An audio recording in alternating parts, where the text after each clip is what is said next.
Spoiler Sleepover is sponsored by Gore Clown Shop. Do you love all things horror?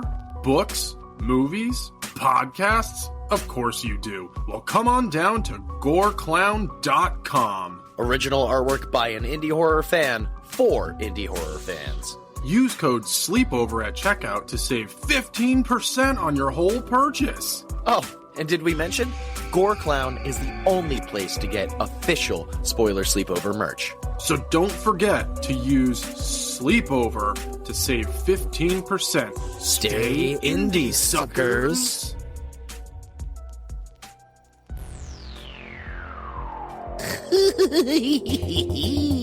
Welcome, ladies, gents, and our non-binary friends to Spoiler Sleepover, Season 3, the Season of Suffering. Suffer along with your co-hosts Jason, Michael, and Rob as they watch and review some of the worst films to ever hit the screen. Now, enjoy the show. It'll be a real scream of a time.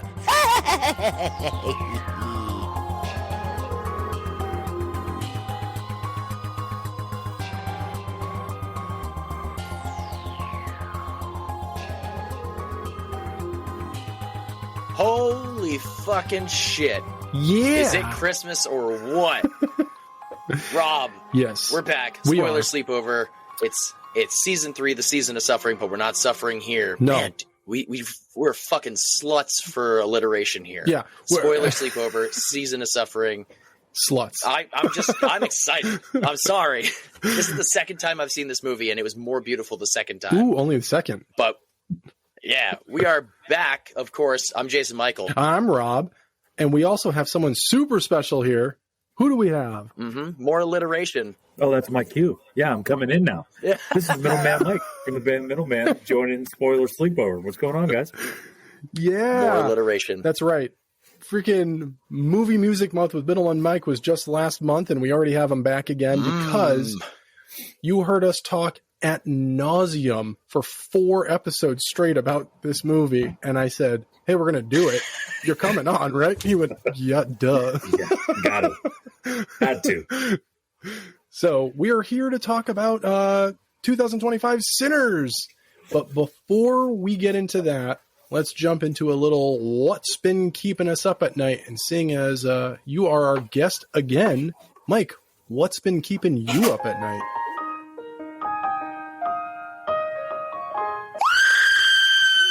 Yeah, so actually, little twist in here. I'm actually in the process of moving, so that stress is keeping me up at night. Brand new location, kind of on its own acre, 3.5 acres of land. So that compiled with having to watch this movie again. And now I'm unloading a U-Haul in the dark, and I can just feel him watching me. The Rocky Road to Dublin just starts playing in my head. I'm like, oh God, this is going to go so bad.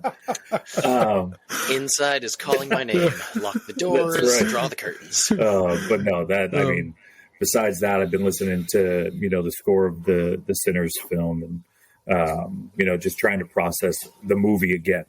And just the second time around for me as well. That's been keeping me up at night. Nice. Jason Michael, what about you? So I have not entirely been watching a lot this past week. It's actually been a bit more creative. With that being said, of course, I've still watched some stuff. Still going on the rewatch of The Rookie. Finally, I got Zoe to sit down and start watching Psych. And we're currently watching Psych, the first season. And I'm very excited because I love that show. I wanted to say a few episodes ago, but that would have been like fucking mid-season of Suffering. I think it was last season that I was rewatching Psych. Yeah. But watching it again, oh no, what a shame. But that's currently what we're watching through. This week has been more creative with food.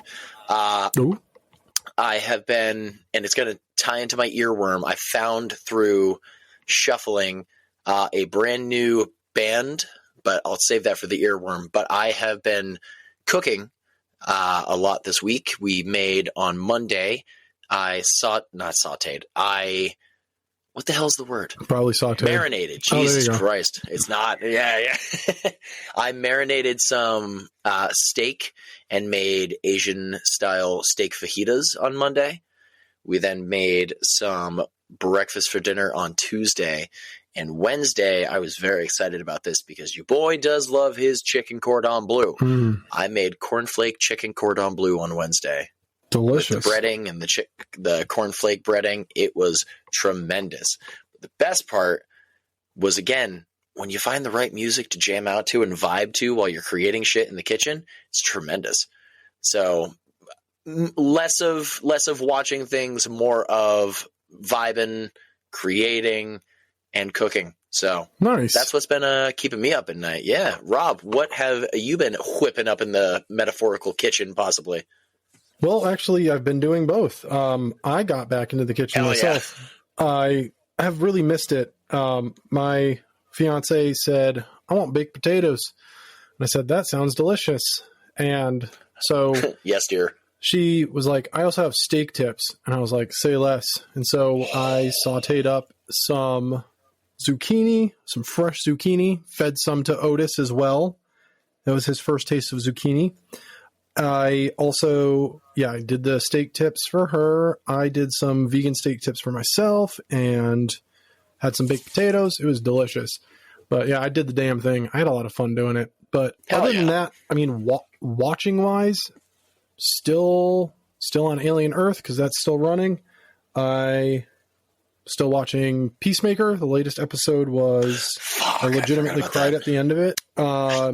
Yeah, this season's depressing. I really do think it is leading into, well, off of the news of last week, James Gunn's universe is really ramping up to be something special. So the this JGU. is definitely, this is definitely playing into it. With spoiler alert, but I'm amped.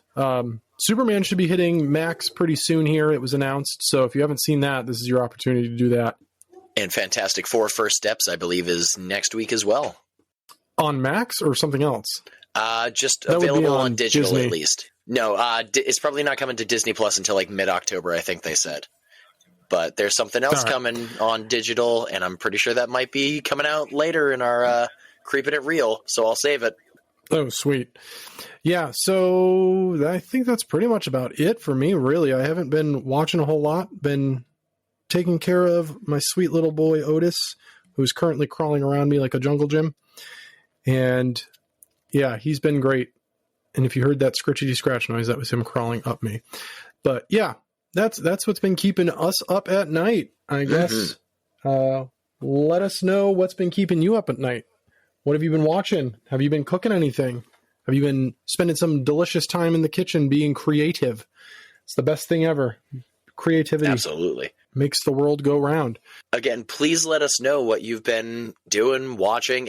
I love this part when we hear from the suckers out there because it's like a little conversation. This is a place, we've said it before, it's your podcast. This is a place where we can all come together and have a nice little hangout conversation. We're just two dudes talking into microphones, having our weekly catch up with each other. And we want to have our weekly catch up with all of you suckers as well. So again, please let us know on the socials, on the Instagram, Facebook, Threads, TikTok, whatever else we might have. All right. And now let's jump into those squiggly things going in and out of our orifices. Hopefully just the ears. Stop talking about my orifices. That would be our earworms. So, Mike, I think you kind of already mentioned it earlier when we were talking about what's been keeping it up at night. But what have you been listening to this week? Yeah, so it's been a lot of Wolfgang Van Halen. He's coming out with his third album, and he just released a single off of it, I Really Wanna. And depending on what dirt sheets you read or, which blog site you're looking at, it's either a diss track towards David Lee Roth, or it's just kind of a play or dig at some of the fans that said he'd never live up to anything, that his father ever did. And so it's just, one of the lines that it just says, I really want to fuck with you. And it's like, Is he meaning that in like a dig kind of way, a sexual way? Is it like, what is he like? Is he talking about it? But there was an old David Lee Roth interview where he called him just a young kid that was getting on his nerves, or young kid that could go sit his ass in the corner, something like that in an interview. And he worked that into one of the lyrics. So I feel like it's just a big shot and a big FU to David Lee Roth, but I could be wrong. Oh, for sure. Yeah, I don't think you are. Seems like it's pretty straightforward there. That's wild. I don't think.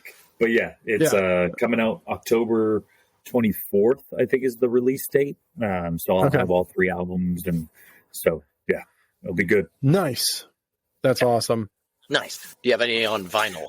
So all 3 of his records, just on vinyl. Hell yeah.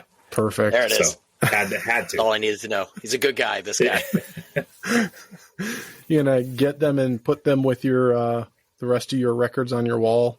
I was thinking about it because I have like the Funko Pops of Eddie Van Halen, the limited edition one, and the one that they first released with the Frankenstein guitar that he has. So I'll do the same thing with Wolfgang. Just instead of Funko Pops, it'll be albums and his guitar underneath it, because I have a Wolfgang SA-126 that I play. So that'll hang, and then it'll be his 3 albums above it. So not a shrine, but a shrine. Yeah, it's a shrine. I have a few. So. We have shrines. They're shrines. Okay. You're good. Phew. You're among good company. All right. Well, Jason Michael, what about you? So kind of tying in with my, again, keeping us up at night, I had been in the kitchen and I was saying that there was some music that I found while making food.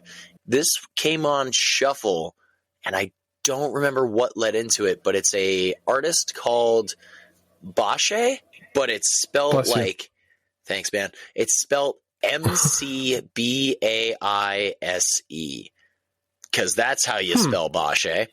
But the weird thing about it is, and I'm so here for it, he's a London-based illustrator and artist. The music blends French pop, vintage yacht rock, and vaporwave tinged psychedelia. Now, I have no fucking clue what any of that means, but I was listening to the music and I'm like, I am vibing hardcore right now. I don't know what's going on. It's so cool. So Basha, McBass as it's spelled, that's what I've been listening to. That's what's been squiggling out of my ear. Rob, what are you jamming out to? I'm jamming out to something I've been waiting far too long for. Igor released their latest album, and it is craziness. I think I've played you, Igor. I know I've definitely brought them up before, but this Tyler, album... the Creator's album? No. Fuck! All right, sorry. No, you need to listen to this band. Like, if you haven't, and if I haven't played them for you, I have failed you. They are an experimental, I believe they're Russian. Don't quote me on that. They may be Ukrainian, but they are like an experimental hardcore death metal electronic operatic band. Bro, we are listening to some fucked up shit this week. Well, I've been listening to Igor for years, and they're unbelievable. So their new album is, I have been counting down. They had released 3 songs leading up to this, and all 3 of them are wildly different than anything they'd done before. So it had me really questioning what direction they were planning on going with this. And they just leaned into the opera. Like, there's piano playing. The best part was one of the songs, just randomly in the middle, there was an accordion, not an accordion, a recorder. Someone played a recorder in the song. I was like, yo, is that a fucking recorder? Like, it's so damn good. My 3rd grade. I mean, if it doesn't sell you enough, so like the band is only, I believe, 2 guys technically, but they get guest vocals all the time. And one of their songs has Corpse Grinder is the vocalist. Really? Yeah. Dude, they get names. Like these dudes rip, and they are fucking known. And yeah, this album is fucking phenomenal. It just came out Friday, so just 2 days ago. You guys have got to listen to this. It is so fucking good. But yeah, Igor, it's delicious. 2025 has been bazonkers for music so far. 2025 is a good year for music. Yeah. Yeah. Hell yeah. And I got more shows coming up this year too. So yeah, I got Trivium in November, baby. Oh man, I've got a lot. I have too many shows. Oh, what a shame. Oh God. But definitely let us know what you've been listening to. If any of the genres you've been listening to are some weird, unknown type descriptor words. I do love some good random sounding fucking adjectives, dude. I do love some weird adjectives. So let us know what you've been listening to. Again, it's our weekly catch up. Let us know what you've been doing over the week. How have you been? And Rob, you might have a little... Boy, howdy do I ever. All right. So right before we hit record, I said, I took a screenshot of this because I didn't want to forget this news. And then went, Jason Michael, you may not even know what this movie is, so it might not mean a goddamn thing, but one of the names attached will mean a thing to you. So it was just announced that they are rebooting the Grave Encounters franchise. That sounds familiar. If you've not seen Grave Encounters, I highly recommend the first two movies. Okay. Nix the third one, not worth the watch. It is a pile of shit. Some people even say the second one sucks. I highly disagree. I think that the second one is equally as good as the first movie. But so they're found footage. They take place it's like one of those Ghost Hunters or one of those schlocky shows. Not Ghost Hunters. I like Ghost Hunters. Whatever that other ghost hunting show was with the douchebag with the Ghost shitty Adventures. hair. And the fucking, with fucking mad props. I'll tell you that story at a later time. Yeah, so it's kind of in the vein of that. Okay. But then shit goes fucking south. And on a scale of Paranormal Activity to Best Ben, what are we talking found footage wise? It's 100% found footage. But it's all handheld for the most part. Okay. The directing wise is a mixture of both. So you get the kind of the schlockiness. They mix practical and like I did this on my PC alterations of like visuals and stuff. So like you have the stereotypical, it's scary because their mouth is elongated moment. But you're like, yeah, they definitely just like went into paint and dragged that open. Gotcha. It's not anything crazy. So they have announced they are rebooting the series. Okay. Now here's where I go. Initially I went, who gives a shit? Until they announced that Justin Long is to star in the movie. That's right, motherfuckers. Yes. Justin Long will be in this reboot. I'm fucking sold. I love Justin Long. I've always loved Justin Long. I mean, there's so many roles that he has taken on. He's so fucking underrated, in my opinion. But we know how I feel about Barbarian. I'm not even going to go on about it. And at this point... You should go listen to our second episode ever, back in season 1, and we'll gush about Barbarian. Don't you worry. Don't you worry, sweetheart. I love that movie. And I'm just going to do it now. Fuck y'all.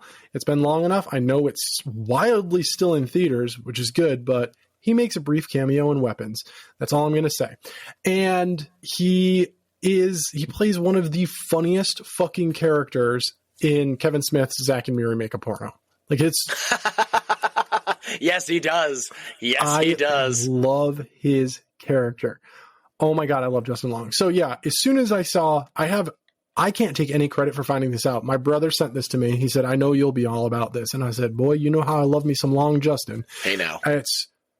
That is literally what I texted him.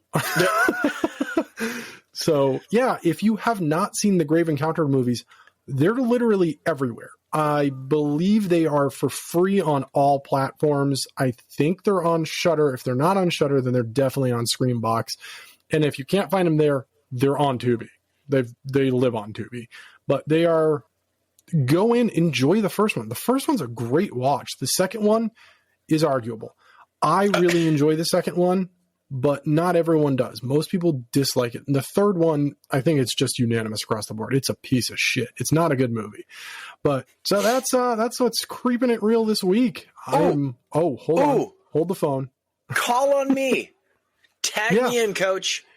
Jason, in the back of the room, can I help you? With all the beard and the tattoos, why are you in my class, sir? Nobody knows. I need to say this because I haven't seen it. Rob went to see it, and I believe, if I remember correctly, you did a Movie Monday on it. The Toxic Avenger. Yeah, dude. Is already coming to digital September 30th, 2025. So if you did not get the chance to see it in theaters, I did not. You better fucking believe that I will be renting this movie and watching it day of before I have to ship out to England. Motherfucker, yes. I'm watching The Toxic Avenger. So if you had not gotten the ability to support it in theaters, support it by renting it, support it by fuck rent, buy it on digital September 30th. It will get a physical release on October 28th. Don't you worry. I'm buying the fuck out of it when it comes. That movie was moist and lactating and salivating through my nipples. If you would like to hear my full spew on it, please consider subscribing to our Patreon. Pretty please. Yes, every single Monday I either go to the movies to see something new or I talk about a movie that's newer. I don't spoil anything. It's a spew. I just give you my honest feelings and review on it. And generally I say whether it's worth going to the theaters or not, but generally it's worth going to the theaters because theaters are dying. Mm-hmm. You're going to hear me beat this like a dead horse on here and on Patreon. Please, everybody, go support your theaters, whether it's a small mom and pop or it's a big corporation. We need to keep theaters alive. They are dying. We talked about it last week. Yeah. Please, for the love of God. Let's do this. Let's do this together. And hell yeah. Let's do this. Let's jump into this wonderful conversation. All right. So as we stated, we are talking about 2025 this year. We're talking about Sinners. Sinners by Ryan Coogan. And I'm telling you, dude, Coogler. Coogan? Who the hell is Ryan Coogan? I'll try it again. Leave it in. No, I'm just kidding. It's his cousin. All right. It's his cousin. Yeah, leave it in. That's fucking hilarious. Yeah, Ryan Coogler. I don't know why I said Coogan. That's wild. But yes, and if that name sounds familiar and for some reason you don't watch movies, look, last week I bitched about fucking Marvel. I've seen Black Panther. So yeah, no excuse. He did Black Panther. He's done fucking a bunch of other Black movies. Panther 2. Yep, Black Panther 2. He did Creed. He did Creed 2. Never saw him. Never had an interest. Still don't have an interest, but I've heard they're great. I wasn't a Rocky Balboa fan. Sorry, not sorry. But neither was I. I think I've only seen one, and it was pretty good. Yeah. I saw the first one and I went, wow, that was okay. Bye. That was a fight movie? Yep. Anyway. There was punching. Great. Yeah. But we're really here. We're here. We're here to talk about the movie, but we're also here to talk, of course, because we have Mike back, about the music. Because this movie is nothing without this music, and this movie's music is what makes the fucking movie. It's the whole point of the movie is the music. So the music was composed, original music by Ludwig Jorgensen. He is an amazing dude who's done a lot, including working with Ryan on other movies like Black Panther, Black Panther 2, Creed 2. He's also done the scores for The Mandalorian and Book of Boba Fett, which I did not know that, but fucking hell. Those scores are unbelievable. Book of Boba Fett wasn't a great show, arguably, but the music was fucking fantastic. This guy's fucking resume is off the charts. So speaking of resume, just to reach back a little bit into past episodes and somebody that Jason Michael and I both love very dearly, Ludwig is not just a composer. He's a musician. He's a songwriter. He's a conductor, and he's a record producer. And on that note, he has produced the first 3 albums for Childish Gambino. He is the guy who produced Camp because of the internet and Mama. He produced those 3. He also produced This Is America. So unintentionally, yet again, we're over here bringing things back together with music. It's unbelievable. I did it unintentionally for Movie Music Month with Middleman Mike, he brought up Lord of the Rings, and then I was like, oh shit, like one of these movies, it's the same guy. He did the music. That's incredible. I had no idea. Yeah, he also did the score for, I don't know if anyone actually cares, I do, Eli Roth's Death Wish. Fucking great movie, in my opinion. I had to throw a horror one in there, but yes, he did that. On a horror podcast? How dare I know, you? right? Jorgensen and Who the fuck are you? Coogler have, at this point, from what I could find, it looks like they've worked on just about 5 movies together.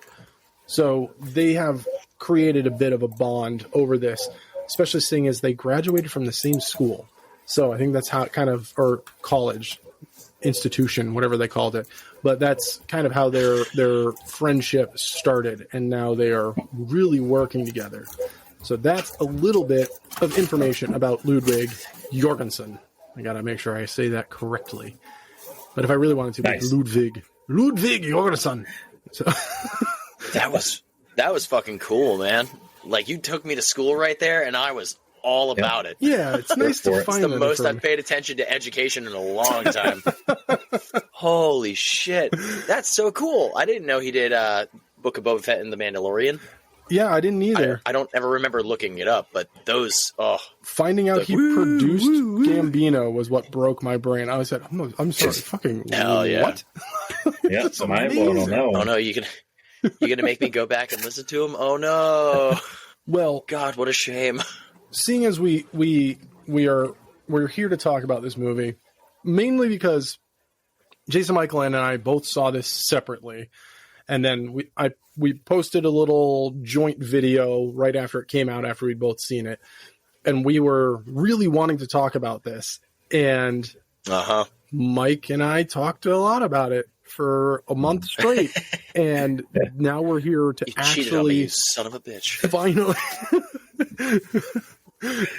finally actually break this movie down a bit and really dive into the music.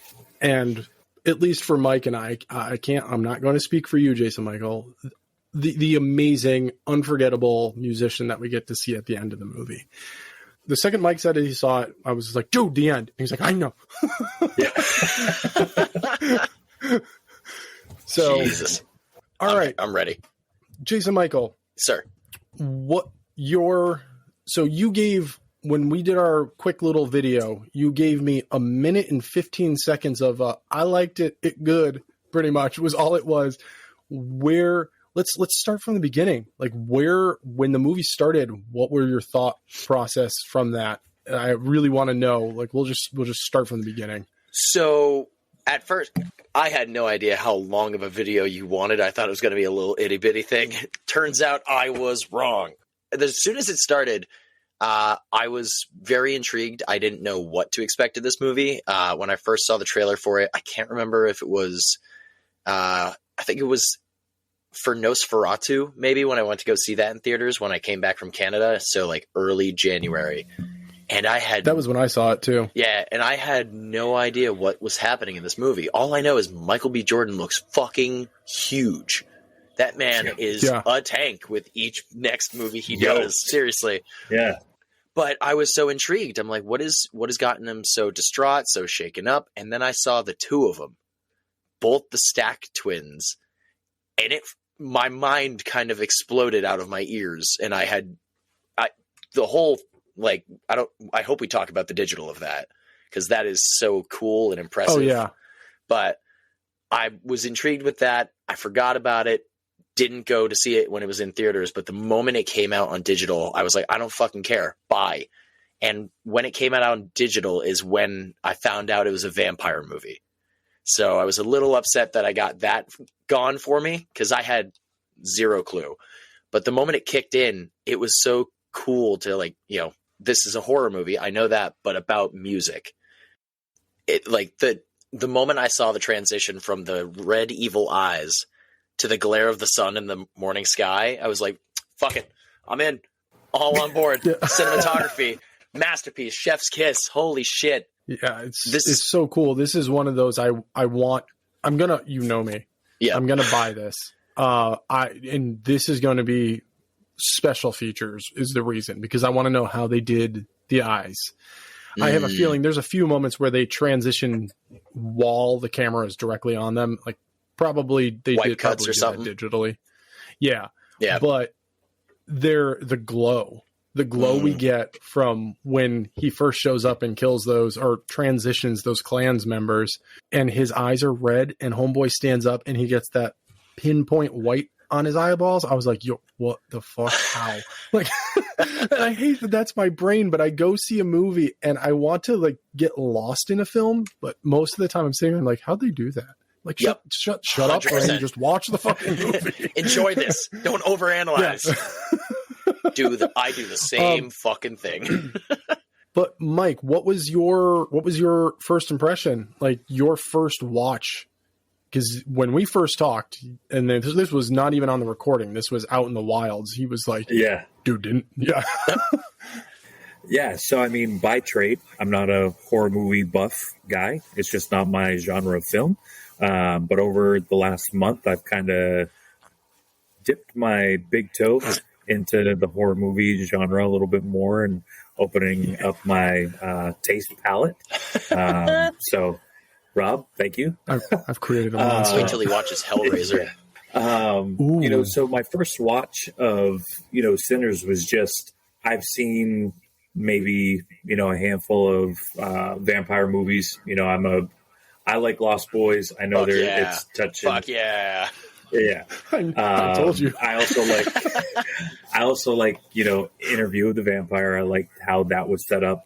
I'm a Blade guy. I know some other folks are not Blade people. But I enjoy those movies. So I was expecting that type of like a combination of all of those movies into one. And I didn't get that with this. It was more of a kind of makes your mind think, could this happen? Could it not happen? You get him, the main character, just running away, and he's smoking, he's everything. And then you have the Native Americans, which threw me for a completely different loop. And I was like, why are they? And then they're gone. Yep. They're trying to warn the people there, and then they're gone. They have no other premise in the movie except for that big dance scene. So I think I judged it too hard. I think the first go round, but I think I judged, and Rob, you and I talked about it. I think I judged it too hard the first time, because the second time I watched it, I got a little bit of a better appreciation for it. Because I'm used to, vibrant blood color, and, they're going to tear your throat out essentially. Or it's always the two dots here, on their neck. And it's very, they're going to make you see that they're going to turn you into a vampire, versus this, where it's just right in your face the entire time. Once it starts going downhill, because there's a big buildup, character development and all of that in the beginning. But once it sets in, I mean, I'm going to grab your sack and just keep squeezing it for all it's worth.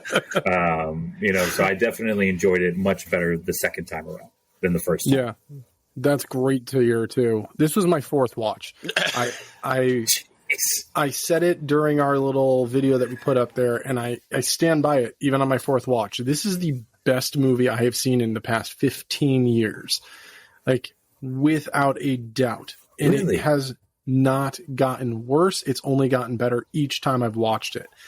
So a little bit of vampire knowledge for you too. These vampires, their teeth styling is original vampire teeth styling. The 2-point, the singular 2-tooth was created by Universal. That is a Universal creation. They thought that the original written design for what a vampire's mouth should look like was too grotesque, and they wanted something a little bit more daunting and also sexy. And so, therefore, we get 2 teeth. Imagine Bela Lugosi with this fucking mouth of chompers. I mean, the movie might be a little bit more interesting. Just Sorry. Yeah, go back to last season if you want to hear my thoughts on Dracula. It's a classic, but man, snooze. Is it a snooze fest? Yeah, that's like sacrilege right there. Boring as balls. But I mean, nothing holds a candle to Creature from the Black Lagoon for me. But anyway, we've talked ad nauseum about Universal. Yeah, new vampires. We're not going to do this anymore. So yeah, the 2-2 thing came because of Universal. The original writing and design was always that they had, multiple sharp pointed teeth. They were used to drink, but also siphon blood. So storage wise, almost like snake teeth. Yeah. So we didn't really get to see those sort of vampires for a long time until like 30 Days of Night was written in the comic book. That was how they were designed. And then when they made the movie, we got to see that as well. Again, go back a couple seasons into our Winter Horrorland when we cover that one. That was a good one. Jason Michael just remembered that we did that movie. No, I do remember, but I feel like it's... I don't know.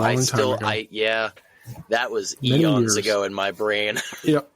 Holy shit. Sorry, you unlocked it. Keep going. Yeah. So that's something that I really appreciate about the movie. Like, we'll get into talking about the music, but the ripping and tearing of the flesh, I just thought was awesome.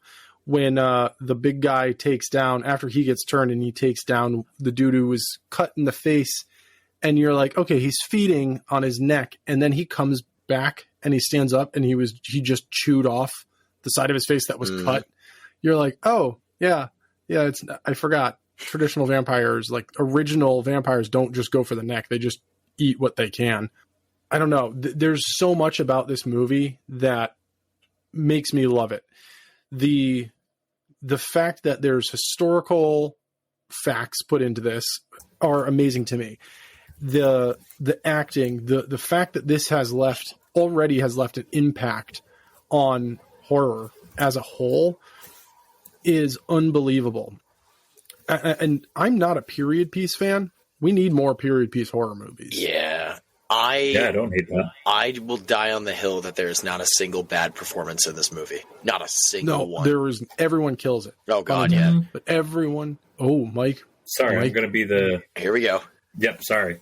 I think the main character, right? The guy that ends up being who I love at the very end, Sammy. Yeah. Of the film, Sammy. I think he is what holds the movie back for me. I don't think, yes, they character developed him and everything and good voice and everything, but I think they could have probably cast better, in my opinion, because for me, what made the movie, Michael B. Jordan being two characters, all right, like Tom Hardy and Legend, okay, I dig that kind of thing, and he did it so well that that's what sold the movie for me. But you remove Michael B. Jordan and the score, essentially, and you replace those two with whatever other character, and it's just not as good of a movie. So I can see in my that. opinion. Yeah, and kick him out. What Kick him I out. took no, never. This episode canceled. Never heard again.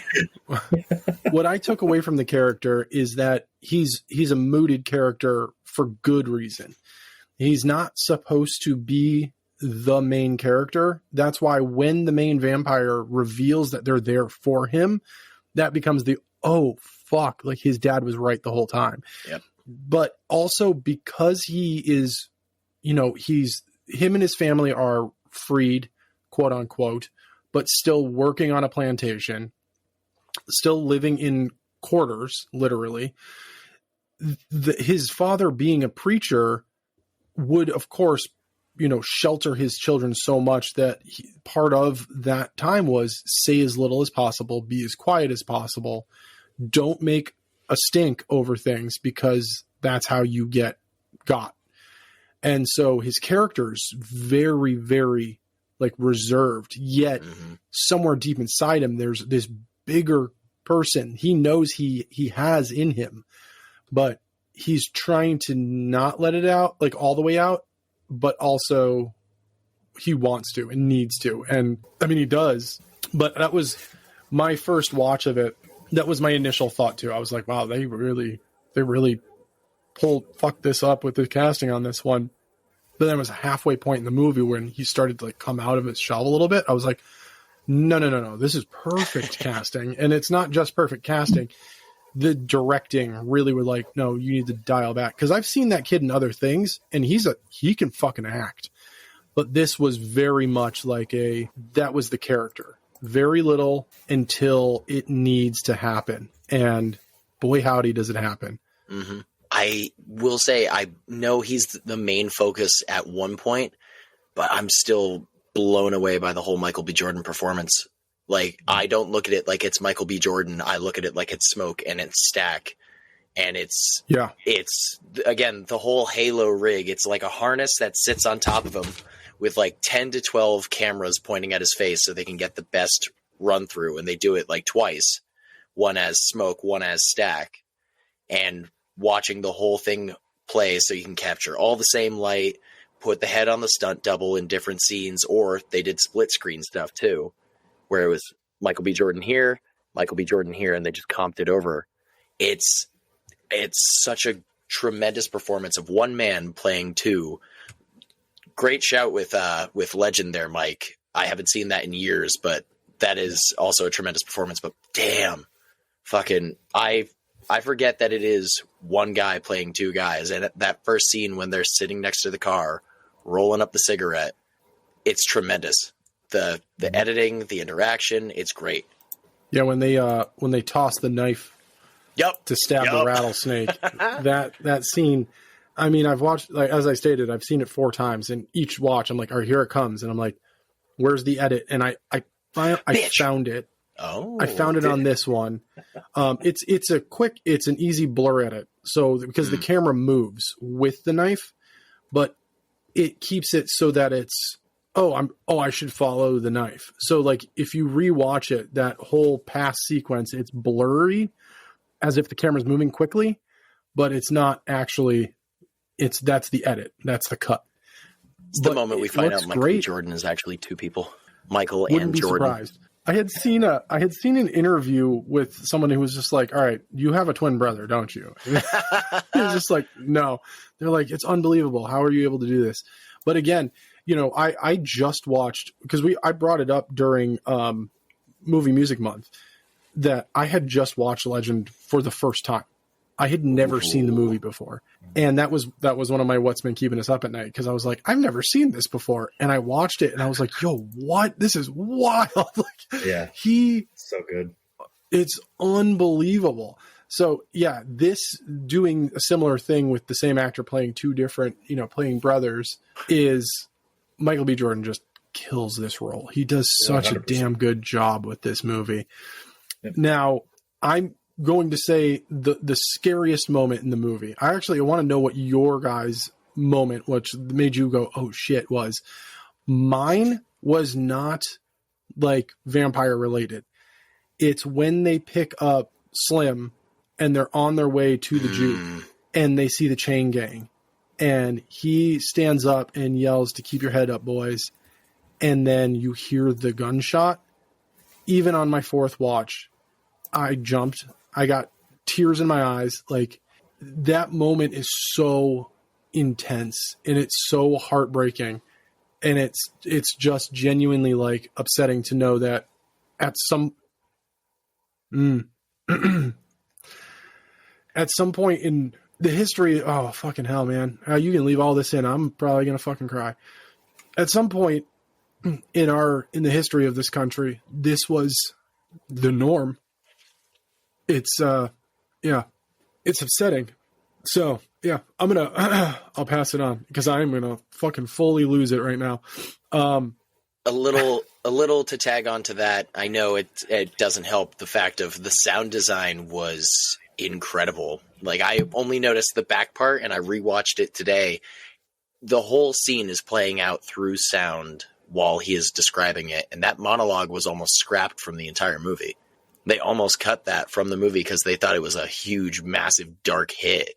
And then they went, then the actor who played Delta Slim went, this is necessary. This is completely 100% necessary for the character and for the movie itself. And it clearly is one of the most impactful parts of the movie. Yeah. And it's the one moment, like, from that point on, like, on my first watch, I saw it in theaters. From that point on in the movie, I was like, you can show me anything at this point and it's not going to fucking affect me.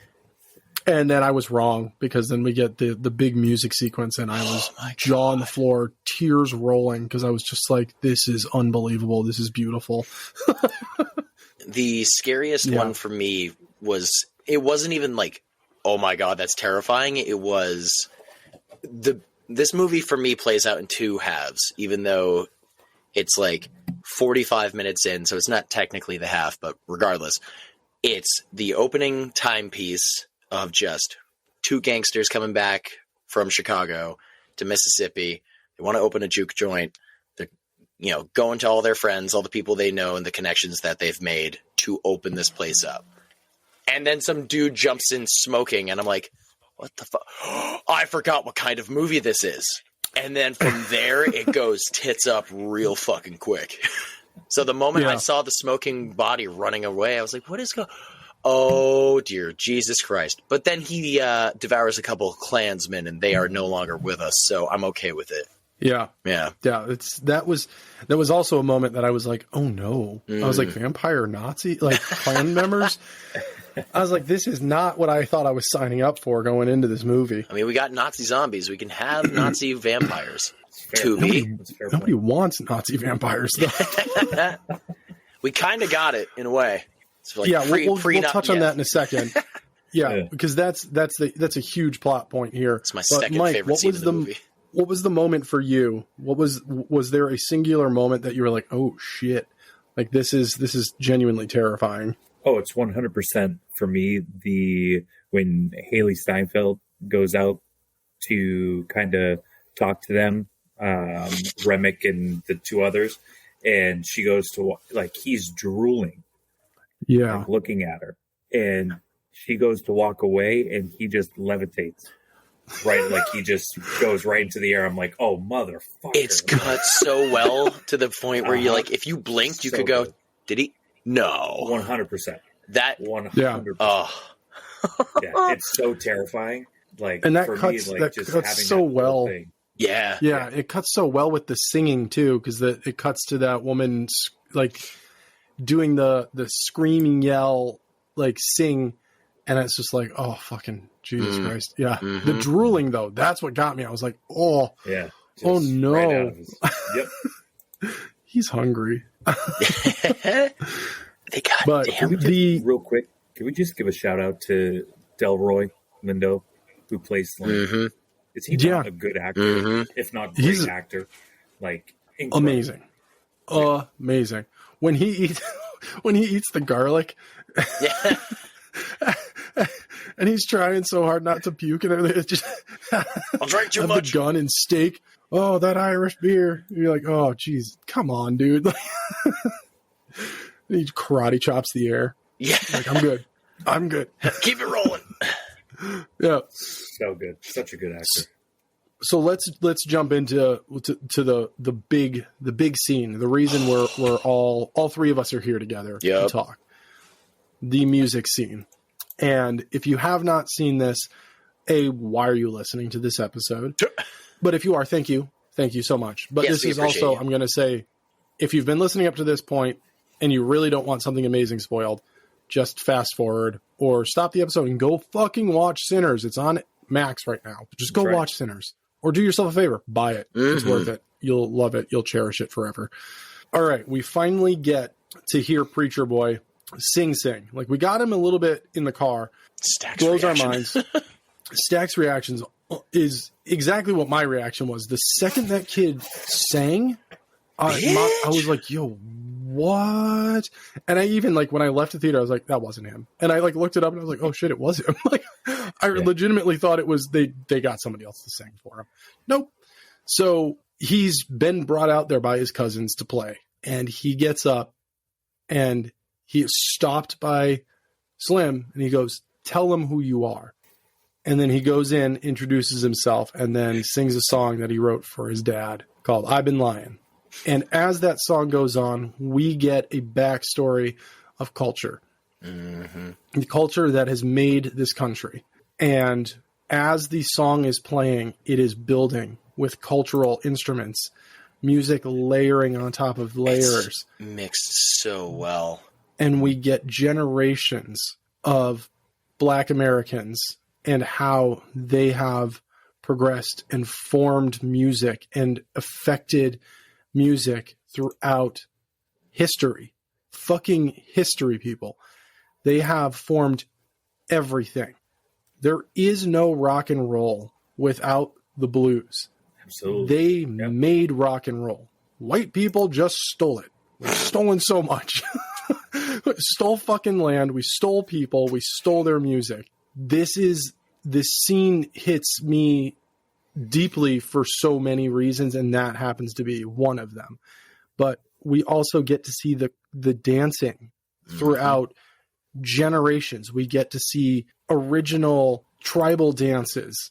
We get to see cultural dances because there's Chinese people there as well, and we get to see their dance, their culture, all of that. And it is, aside from the people twerking, it's one of the most like moving scenes in the movie. That moment, I was just like, dude, they just threw twerking in here? I was like, that was not necessary. Break dancing, crip walking, the whole fucking 9 yards. And again, with the music of each transition, it flows seamlessly. It comes in out of nowhere. I remember watching this for the first time in this specific scene. I was watching back going, where is everybody coming from? Again, overanalyzing, how are they filming this? Where are these people coming from? Because it's a oneer, pretty much. I'm guaranteeing there's a couple wipes or like fade transitions here and there, especially when they point to the sky.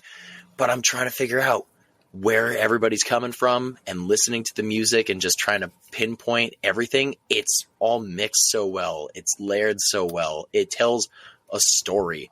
This entire movie through music tells a story, and this scene is its own book.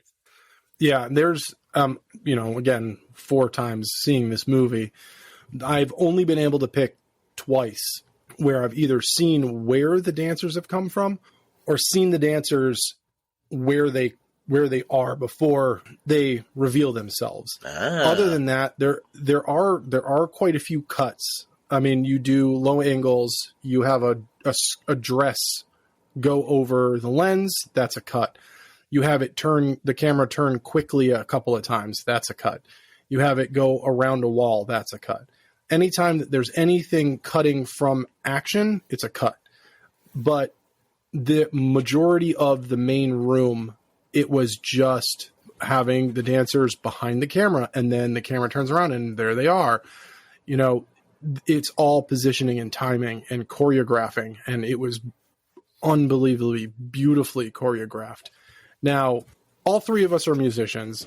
One of us is a fucking goddamn musician. So from a musician standpoint, the start from an acoustic banjo guitar, if you will, the steel body is really what it is, but into the cacophony of all of this. From a musician's point of view, what did you take away from this, Mike? Like, what was happening in your fucking brains? That's what I want to know, because I short-circuited. Well, so it's so much, right? Like music, and we touched on this the last time, and I think, Jason Michael, you might have said it, or maybe not said it, but what I got from your take was that if the music is any different in this film regarding any scene, this movie isn't, to me, as good. They hit every music stylings, genre, the blues. It starts right when he's in Smoke's car. Traveling, I don't know why in the world I'm here. Like, and it's that blues, and you can feel it in his voice, and he's singing it like he believes in it, and that's what the blues does. But if you take the blues out of this film and you try to do it with any other genre of music, it's not as good. Mm-hmm. It doesn't tell the story like it's supposed to, and the movie maybe flops. But you have so many key components here just with that music alone and gospel and all of it that just it ties everything so well together. And that's why the second go round for me is so much better, because I enjoyed it with the music and actually took it for what it's worth this time, versus just going, okay, this is a film. It's not. It's so much more than that. The music has emotion Like 100%. listening to it build up for scenes and then it just goes silent and then it'll jump back in at random points. It's telling a story. When Stack is talking with Mary, there's like some somber guitar happening. And then like when it's a good fun time, I cannot speak enough about this fucking movie. I love it so much. And the music I didn't focus on. I knew it was definitely, music, like you were saying, watching a movie, it's got background music. Focusing specifically for talking with you made me enjoy this movie so much more the second go around. Yeah. And everybody, I mean, Haley Seinfeld, it's Miles Canton, right? I'm saying that last name right. The Sammy, I believe so. I think it's the guy's name. It's Miles. Just their voices are so unique to, again, the character, even though I'm not a big Sammy fan. Like, I think, again, changing little nuances maybe doesn't make it as good, which kind of makes my point saying he wasn't good in the part kind of moot now. But anyway, I mean, the music alone makes me like this movie a lot. I keep playing the Rocky Road to Dublin over and over and over in my car, just because of the Irish folk that I dig so much. Like, just I'll throw it on randomly in my car, and I just start rocking out to it because I know the words to it. I'm just sitting there, and just it's awesome. It's probably my favorite song in the entire movie. Yeah, it's an amazing. I mean, there is not a bad song in this movie, not at all. It's unbelievable. I like when they do Pick Poor Robin Clean for the first time, and it's like, are you trying to just tell the world that you're vampires? And then when they come back and just start singing it outside the barn, it's like, sorry, I didn't mean nothing by it. I'm so sorry. They're singing that damn song again. And it took me so long to actually figure out what they were saying. I thought it was Poor Ivan Clean at first. I thought it was poor, or Lord, I've been cleaned, like just trying to show like maybe a religious side of it. Like, oh, they're not vampires. They're God worshippers or something like that. But it was always something I've been poor, not the other way around. And so when I kept listening to it, I was like, I have to look up these lyrics. What are they actually saying? I'm like, oh, fuck. I watched it with subtitles they were actually going in. Yeah. And it was like, I hate this. Yeah. I love that scene when they sing it for the first time too, because it made me laugh in the movies. I don't know if either of you have ever seen A Mighty Wind, the movie A Mighty Wind. It's a mockumentary. It's done by the same guys that did Spinal Tap. So, but it's about folk musicians, and there are so many moments throughout that movie that are just fucking horribly awkward and uncomfortable. And that was what it was giving me. I was like, I'm a bit uncomfortable right now because they were feeling themselves, like hard eye contact, singing this cracker ass song for like a better terminology. They were just like, you like this? They're like, fucking no. Listen behind us. Absolutely not. No, pick Robin Clean. Like, shut the fuck up. And it's still 4 times, even on this 4th watch, it came up and I was like, oh, here this fucking shit goes again. And they start singing. I'm like, dude, just stop. Like, this isn't helping your cause in any way, shape, or form. Oh man. Maybe we should let these people in, thought no one ever. Yeah. Man. So the big music number is showing unity. It's showing cultures melding together. It's showing how music that we currently have was established by multiple cultures being introduced and crossed over. But that's the point of the whole movie. Now, vampires are supposed to be bad. Arguably, these vampires are vampires. They're bad. But at the core of the main vampire, all he is doing is trying to unify everybody. Yes, everyone will share the same mind, share the same thoughts. They will have all of the same knowledge. Hive mind. But he turned clans members. He brought peace. He brought a form of understanding in the worst way possible, but he still did it. And for a main vampire whose main goal is to feed, he's not just utilizing these people as a source of food. He is building a family. He's building a community. And that is the main reason why he's getting Sammy. He wants Sammy to sing songs, tell stories. He says it himself. Yep. This is why he needs him. And it's a hard reality to grasp, and it's a hard pill to swallow when you really look at this movie. And at its core, not even at its core, surface level, this movie is about unity. It's about getting rid of hate and unifying people.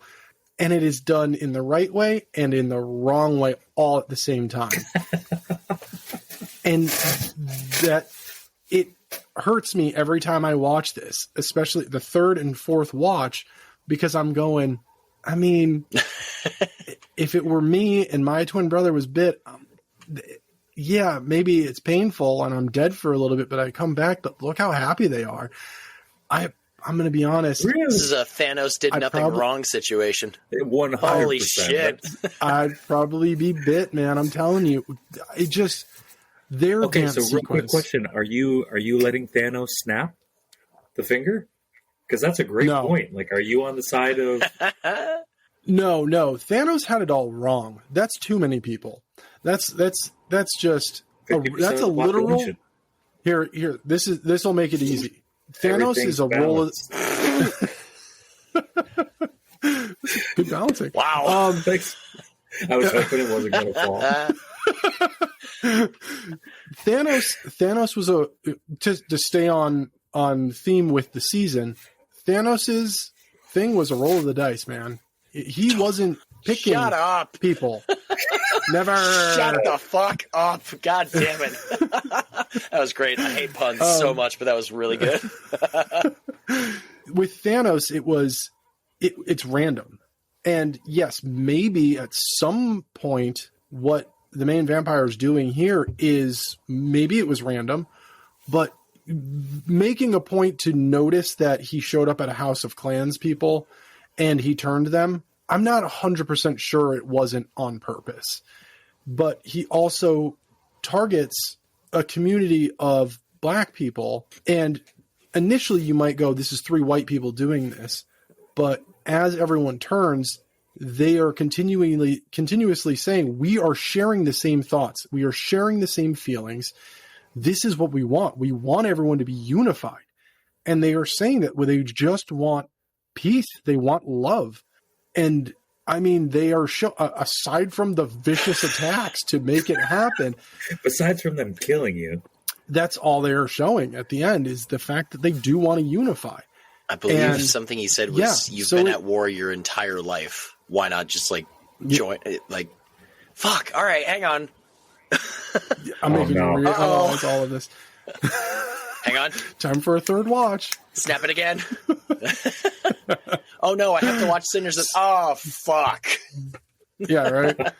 That's every time I've hit play on it the past few times. I'm like, am I really going to do this again? And then I hit play and I'm like, I'm so glad I did that. This is such a fucking great movie. This is the season of suffering. We just have to watch Sinners again. Oh fuck. Oh no.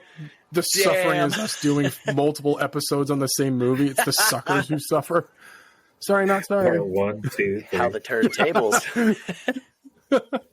Oh my god. Yeah. So that, I mean, I kind of honestly, it kind of shocks me that this wasn't already established in your brains on that. The fact that that's what this is. Like the entire movie is about unity and community. And it just did not get that. I'm definitely gonna have to watch it a third time now. Actually, it's I'll give it a watch right there to see if I can. Yeah. I mean, and if this isn't me reading into anything, it is there. It is said. It is in the script. They speak it, and they speak it during the music sequence. They speak it during both dance sequences. Mm-hmm. So we have the juke one, and then we have the vampire one. They both say similar things at both of them. That this is Community. Community. Not the show starring Donald Glover. Look at that. Hey, I brought it back. I brought Childish Gambino back around.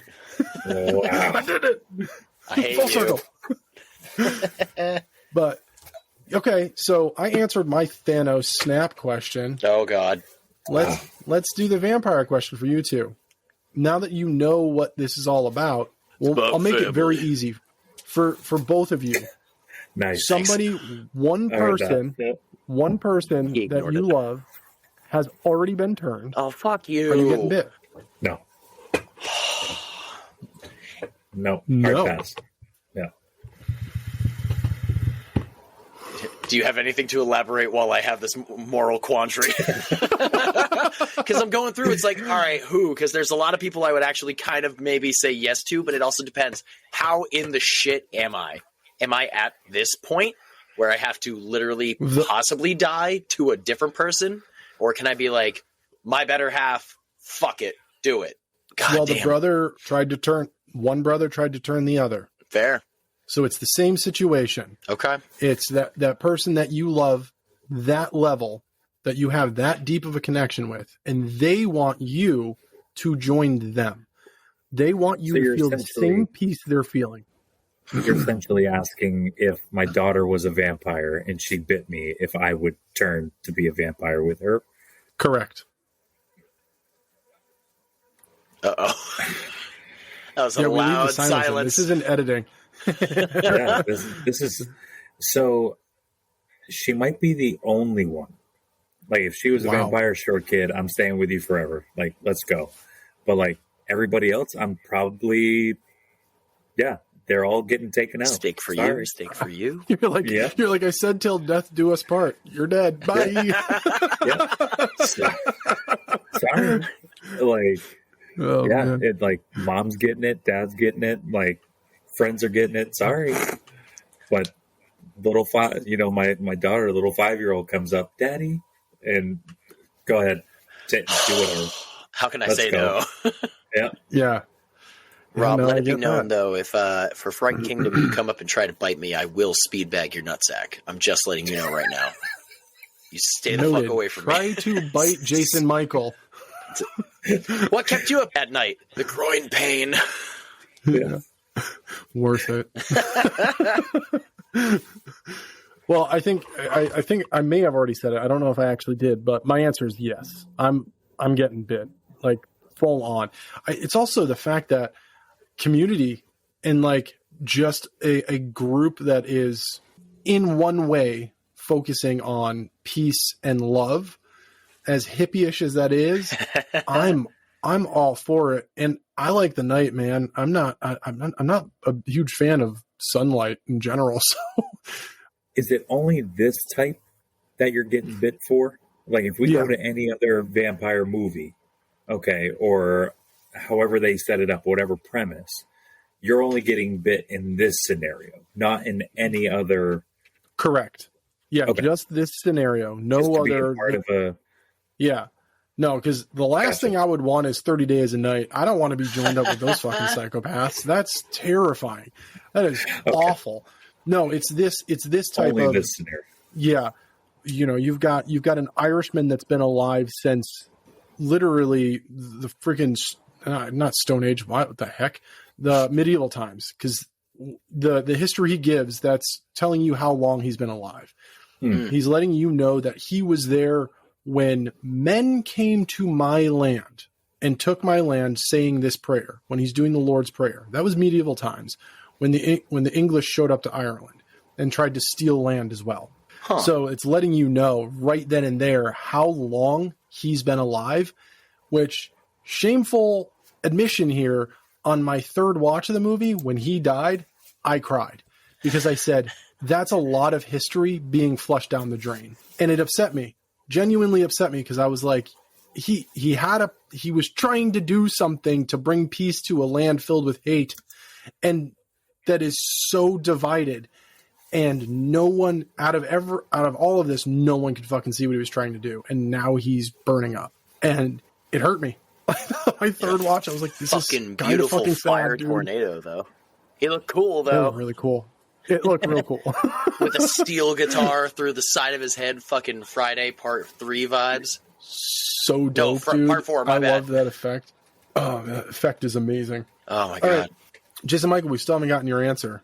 Are you getting bit? Yeah, I think it depends on mostly it depends on if the shit has really hit the fan, but also there are a few people I would hands down say yes to. But like, Yeah. it really Interesting. depends. It might be a strategic move, and then hey, maybe we are all happy, or maybe it's some weird fucking hive mind. Who knows? I'm just happy at the end of the day, this is a movie, and I don't actually have to go through that. Or as Mike said earlier, could this happen? Could it? Could this have happened? I don't know. Maybe. I mean, I hope we don't get a Sinners 2, first off. But Stack and Mary are still out there somewhere as far as we know. We don't need a prequel. We do not need a sequel. Every bit of story was perfectly wrapped and concealed in this entire 2-hour, 10-minute, or 2-hour, 17-minute beauty. Am I the only one that thinks Haley Steinfeld at the very end of the movie, when they go into the bar, looks like, oh God, what is her name?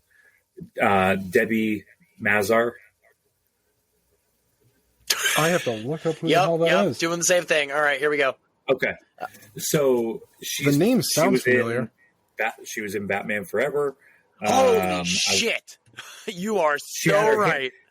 She had her hair up in the tight bun at the end and had the glasses on, but just her body shape, face, I was like, is that her? I mean, the hair, definitely, but wow, good shout, Mike. I was like, I've seen that face before, and I've seen that actress before. Where have I Rings a seen bell.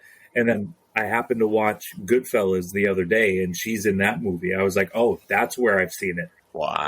It was crazy. That was awesome. That was cool. Again, you learn new shit every day. Like who the fuck Debbie Mazar is. Right. She's been in a bunch of shit, but it's like... And I did watch Batman Forever recently. It's so bad, but it's so good. I enjoy it. I really personally do. And what is it? The Batman right before it. Not Batman Beyond. That's a cartoon, and that's tremendous. The one with Val Kilmer. Was it Batman and Robin 95? Oh, no. And then Clooney Nipple took suits. over. Yep. Clooney took over the nipple suits. That's where I always get fucking lost, is whose nipples are they? Whose nipples are those? Yeah. I would not have... That would not have been the movie I would have been like, oh yeah, she's in this. It would have been Empire Records. I forgot Debbie was in that. I loved Empire Records. It's such a great movie. Yep. Hell yeah. Look at those balls. Oh my God. Wow. Rob, they're giant. Holy I shit, told you dude. they're fucking huge. They're walking on the back of your neck right now. Yeah. Oh, he's back. For people that can't see this, we just made it sound like Rob has giant testicles. Wow. Yeah, I got Otis walking all over me, and his ginormous balls are on me. He's doing the... Can't tell if he wants to go back in his enclosure or not. My balls are He's cold, doing Ring Around father. the Rosie. Sorry, I got distracted. I fucking love this rat. Distracted so by much. rat He's balls. So cute. No, I'm just distracted Thing by to be Otis. distracted by. He's so cute. He's the best. Look at his balls. They're fucking huge. They're so dude. big. They're like he has like a beanbag chair between his legs. It's wild. He's like Randy in the episode of South Park hopping down the side of the street. Yeah. And these things grew in like 4 days. Oh, you poor soul. All right. Right before I got distracted, and I distracted us with my rat. Did you answer the damn question? Yeah. Yes, he did. Okay. Sorry. That's how distracted I got. Sorry. And into the beard he goes. Welcome to a recording with Rob and Jason Michael, where we get off track and then lose our train of thought. And I threw a wild card into this with the rat, so I apologize. I hope most of it stays in. There will be a chunk I'm not that will editing stay this in. one. Oh, good. Yeah. Just let it play There will out. definitely be a chunk that stays in, absolutely. Awesome. A lot of the stuff about the balls will be there. Yeah. Yeah. Well, I hope so. It'd be hilarious. People are like, what the fuck? Yeah. I think that is pretty much... I mean, we covered our feelings. We covered the music. We covered something that apparently I was the only one that really picked up on. So let's just jump into, I mean, really, our rating. Did you want to cover the ending first? The very, very ending? Yes. Oh, yes. You know what? I'm not even going to do that, Mike. We've got to cover this ending. and by we, I mean you got to lead this in, and then you and I are going to gush together because I've been waiting over a month to talk about this. This was my jaw hit the fucking floor. I was like, no way. Yeah, I mean, it's a great ending. You know, you see this guy sitting at the bar, and you don't see him until he turns around. And then for your musician fanatics out there, or anybody that likes blues music, you just see that it's a fucking legend sitting there, and you start to piece it together, and you go, holy shit, this is unbelievable. And then they walk in, and it's just how he plays against them. He has the scars on his face. It's to me, is probably the best part of this entire movie. And you have to wait to the end to see it. Yeah. And the fact that it's his bar. But yeah, Buddy Guy. Fucking what? Yeah.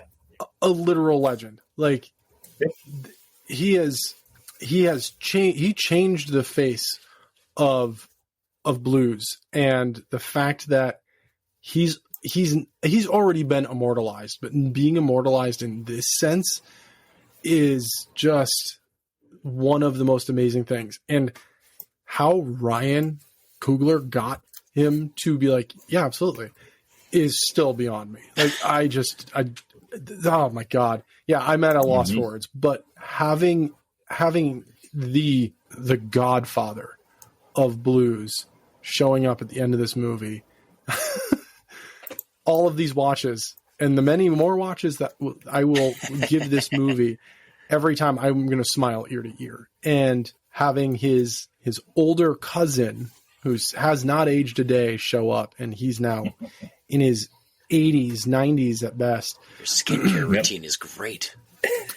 It's just one of those amazing moments, because he's like, he smells them and he's like, it's not long for you. You know, I can do this now, and you can go on to live and, you know, create more and go on tour and see the world. And his delivery at the end of, you know, at least once a week, I've woken up in fear, in a sweat, thinking about that night. And it just imagine living another 70 years after one horrific event, and once a week, every night you wake up. Just paralyzed. Just reliving that. And then he says, you know, just a few hours before the sun went down was the greatest night of my life. Was it the same for you? And he says, absolutely. It's just, it changed his life in more than one way. And I mean, it changed everyone's life in more than one way, but it's crazy. It's crazy to me. It's just an amazingly, heartbreakingly beautiful way to end the movie. And to have a legend like that is just amazing. Honestly. Yeah. And we get to see him play, and we get to hear him sing, and none of that was dubbed over. That was right then and there. You get to hear 100% him. Yeah. You get to hear him on his last three note picks. You can hear for the guitarists, Mike and myself, you can hear where his placement on his fingers were off. They were like directly on the fret at that point, not where they were supposed to be. And they left it in, and it's perfect too, because it shows his age. And I think it's just an amazing moment. And if you make it through the entire 2 hours and 2 hour minute runtime before the however long the credits run for, that moment's just unbelievable. This movie's fucking great. Yeah. Best movie I've seen in 15 years. Oh my God, I love this movie so much. All right. Yeah. And sorry, not to keep going on Buddy Guy, but I mean, you put in its little details, and it's his music, it's his lifetime of not only being inducted into the Blues Hall of Fame, but the Rock and Roll Hall of Fame. So you have a 2-time Hall of Famer just in this movie that you don't really get to see elsewhere, right?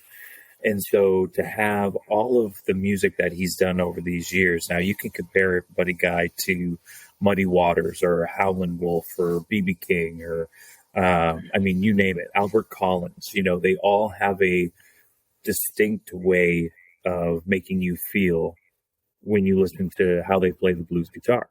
Mhm. You know, BB King will bend a note a certain way. Albert Collins will play it a different way. Buddy Guy will play it a certain way. You get into, you know, the 70s and 80s when you hear, or even late 60s with Clapton and Cream and everything. Clapton can play the blues like nobody else.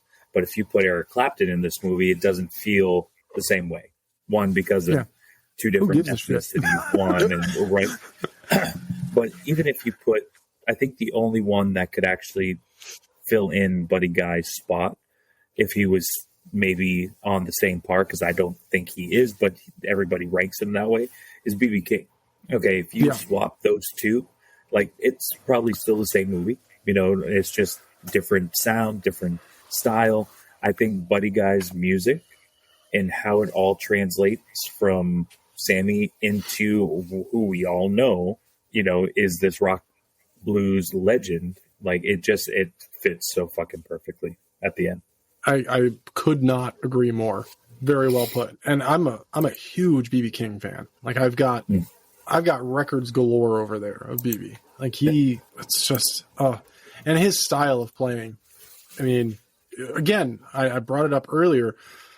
Without the blues, we don't have rock and roll. Absolutely. And Buddy, I mean, he transitioned into it. They even make the joke of, like, I hate the electric shit.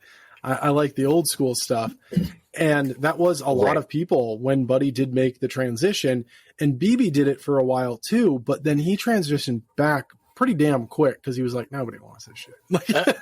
But he still also, he tears apart a guitar. And the literal bending of a note. I mean, he bends strings, which, listen to any hardcore metal song now, that's all they do. They're constantly bending strings, and that's because of the fucking blues.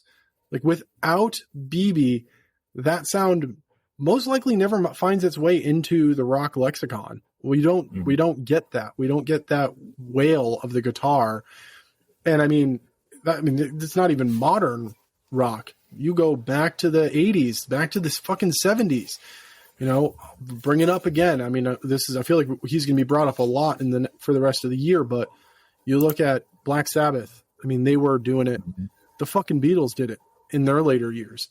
So, this is just this whole entire movie leading up to that moment is it's an extra layer of icing on an amazing cake that we didn't know we needed or wanted, and we got it, and it just my God, does it make it that much better? And now we have cake. That's right. Yes, and then we have cake that we get to rate. Let's rate our layer cake of this amazing movie on a scale of 1 to 10. Yeah, so Mike, on a scale of 1 to 10, what would you give 2025's Sinners? Well, so are we rating music and then the movie, or are we just rating the movie? We're gonna go same style like we did with your month. We're gonna do both separately. So let's go with the movie first. So the movie, I'm still sticking with, I think I gave in the first episode that we talked about it last month, was, I think I gave it just right. The movie itself, I think, was a 6.5 or a 7. Yeah. In my mind. I'm going to give it a little bit higher on the second go around and give it a 7.5. Fuck yeah. Yeah. We're getting there. Yep. All right. Next episode after your third watch. Yeah, he comes back and he's like, it's 20. And I'm like, yeah, that's what I'm talking about. Fuck Guys, the scale. it's solid 10. I'm getting bitten by everybody. And for the music, 1 to 10, what are you giving it? Oh, it's a solid 9.5. Like, Perfect. It's so good. Yeah. Yeah, it's fucking unbelievable. Jason Michael, scale of 1 to 10 for the movie itself. Music, sans music. For the movie, I think at first, again, like, I've watched it twice and I definitely appreciated it more the second time. The first time I watched it, I enjoyed the second half more than the first half, like the whole, the horror aspect versus the period piece. When I watched this, I talked to the person in the cabin next to me at camp, and he was saying he enjoyed the first part more than the second part. He's not a big horror guy, but I can see it. Now, watching it all together, there's still a wonderful matrimony of this movie for me. It's it's easily one of my favorite movies of 2025, but let alone it's working its way up to top 5 vampire movies. So I'd give it a solid 8.5. Nice. I enjoy this movie a lot. And it cannot be on its own without this music. Like, the music tells the story, it portrays the emotion, it builds. If you took the music, and who the fuck knows what else you would put with it, but if you put any other music with this movie, it would tank it. There's no way it would do as well as it did. The music told the story of its own. Like, there's a movie, and the whole music is like a whole other movie running just in the timeline underneath it. In my editing mind, this is all coming through, making perfect sense. I hope it does. But yeah, it's beautiful. I personally love the music. 10. Done. Perfect. Yeah. Rob, rate this cake. As I've already stated multiple times last month and just alone in this episode, this is the best movie I have seen in the past 15 years. Solid 6. This is my number one movie of 2025. Unbelievable. The movie alone is getting a 9, and the music is getting a 20. Like, I'm sorry, not sorry. Fuck the scale. Out here every single time, breaking the goddamn rules. We have rules for a reason. Bitch. Yeah. The best part is we made the rules, so fuck us and fuck the rules. God damn it. We would be terrible at running a business. It's or the best. The music, again, I mean, we've at this point we're just beating a dead horse by saying it, but without the music, this movie probably sucks ass, to that be horse completely is honest. making beautiful sounds, though. Yeah. And just from start to finish, the score, I'm not even going to talk about the music played by the musicians in the movie. The score carries so much through the movie that it plays over the music playing. Mm-hmm.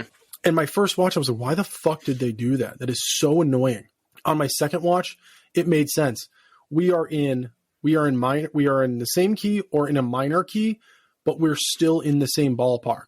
It is a constant build throughout the movie. It builds upon itself, all building up to that juke scene where we get to hear all the bits of score that have played prior, layer on top, and then you realize, oh shit, this has been building to this the whole time. This is what we've been building to.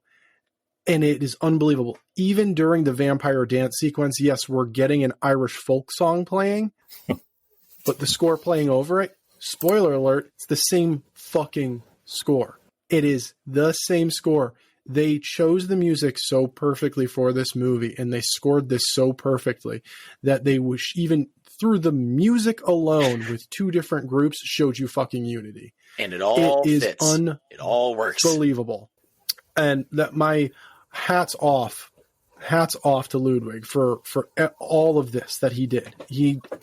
It's just unbelievable what he managed to do. Would that be safe to say our bloody legend? I think well, yeah, yes. Maybe a 50-50 split on the runner-ups. We have to do a 50-50 split because Ludwig, without his contribution in doing the music for this movie, it's not, even if they had gotten somebody else, it's not going to be the same impact because his vision was not on this. Yep. He saw what Ryan was trying to get through, and he made it a reality. And I think he probably even did more than Ryan was expecting. I mean, it's just unbelievable. So yes, 100% Ludwig. And then of course, I think we're all in agreement on Michael B. Jordan. Yep. Bloody legend. My God. Playing 2 characters cool and knocking it out of the park. Bloody legend, Michael B. Jordan. We have an almost, what would you say he is in Hollywood right now? A, B tier? What is he right now? Probably that A tier. Yeah. I would say. As a current actor, as a current powerhouse, yeah. That feels cool to say. Instead of, for the rest of the fucking season going, bloody legend, I don't know, the fucking Rock in the corner, what do you want from me? Yeah. I was thinking of Lethal Virus throughout that entire statement, by the way. Oh, my God. Oh, yeah, whoever shot all of the beautiful aerial shots and, Dennis from Frankenstein's Island. Dennis. God damn it, Dennis. Oh, Lordy. Well, this was a lot of fun. Hell yeah. I'm going to say it now. You're going to hear from Mike again. I don't know when, but we'll have Mike back on. There are plenty of movies that have plenty of amazing music. I have already said that I will find, now that I have a better idea of what Mike will and won't watch, Hellraiser. I have already started compiling a list, and that is on the list, by the yes. way. I still have to figure out if this is something he can stomach. There are moments that are questionable in comparison to what we covered last month. So Fair enough. I've compiled a list. I'm slowly compiling a list. Watching together. Body hold horror his is face not his facing jam. towards the screen. That is not my jam. That was fair. There'll be moments where I'll just be like, all right, Mike, close your eyes now. Just listen. It's all about the music here, Mike. It's okay. That's right. Why is somebody screaming over it? Yeah. Actually, that's not a terrible idea. I kind of dig that idea a little bit. Our next round Just table. Patreon. just breathe. Just listen. It's Oh, Patreon my content. We'll record the entire thing and we'll put it up there and just throughout watch Mike close his eyes. What's going on, guys? So what'd you think of the movie? Well, from what I fucking saw, thanks, Rob. Yeah. Movie 4. Music 11. Yeah. Well, Mike, thank you again for coming back. This is, again, it's just amazing. I love having you on. I love chatting with you. It's great to have somebody who is so educated and like just knows music deeply and like emotionally and has this connection on here to break things down with us. It's just awesome. So thank you very much for coming back. Thank you, Mike. Absolutely. Thanks for having me, guys. And I was going to say boys, but you're not boys. We're all men here. Boys to men, maybe. No. But no, More music. I appreciate the both of you. You know, thank you so much. I mean, this is your guys' podcast, and to have you bring me in, just talk a little bit of music, talk a little shop, means a lot. So I look forward to being back and talking to everybody. So. And he's so humble, Absolutely. He's an amazing human. I'm not just He's a pretty just saying. face. It's true. Yeah. He also sings lovely. Yes.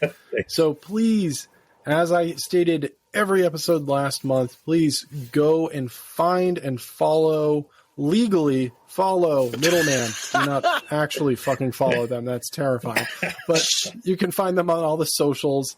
And if you're looking for hats or T-shirts or stickers, you can reach out to them via Instagram or Facebook. It's a And comfy shirt. one of them will get back to you. Yes, they are unbelievably. And there's 2 different designs, too. You've got the new design and the OG design.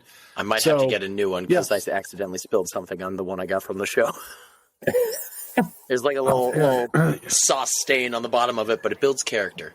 And it looks great. That's right. I will say, tie-dye Make sure you it get now. another so many people have looked at that shirt and gone, oh, what's Middleman? I'm like, well, let me tell you. I don't know what is drawing them to it, but it's just, are you the middleman? It's like, no, but I'll tell you who is. I'll tell you who is. Yeah, there you go. So please go follow Middleman, whether you are local or not. Amazing music, amazing human beings, genuinely a band doing good for our community and the grand picture of things. So On Instagram, middleman_theband22. Yes, sir.